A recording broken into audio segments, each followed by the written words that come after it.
आवता मुँह से गारी,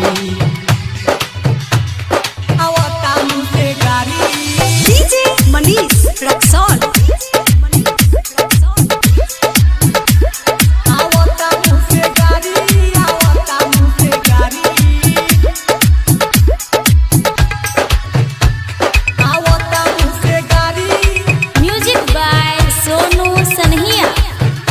हाँ प्यार कैले हमसे की कैले खेलावार रे, सामने से कई दिहले दिलावा पवार रे, दिलावा पवार रे, दिलावा पवार। हाँ प्यार कैले हमसे की कैले खेलावार रे, सामने से कई दिहले दिलावा पवार रे।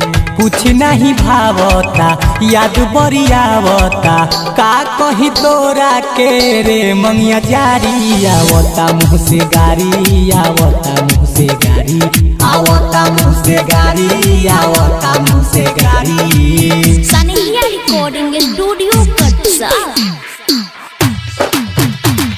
आवता मुँह से गारी, आवता मुँह से गारी, आवता मुँह से गारी। डीजे मनीष रक्सौल। आवता मुँह से गारी, आवता मुँह से गारी। काटो तारे ते अपने तो जानी, हमरा के छोरी सब लड़की खानी।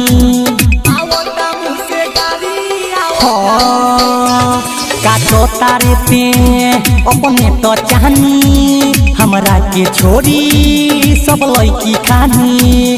जहिया ते अइबे घरे जानले हब खरे खरे, काट देहब हाथ तोहर पेन्हबे न सारी। आवता मुँह से गारी, आवता मुँह से गारी, आवता मुँह से गारी, आवता मुँह से गारी, आवता मुँह से गारी, आवता मुँह से गारी। डीजे मनीष रक्सौल। आवता मुँह से गारी,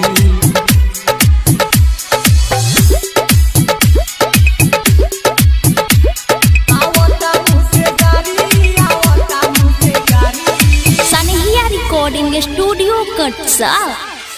मरतानी हम सब सोच सोच के, राइटर मंजय हो और पोछ पोछ के। आवता मुँह से गारी, आवता मुँह से गारी। मरतानी हम सब सोच सोच के, राइटर मंजय हो और पोछ पोछ के।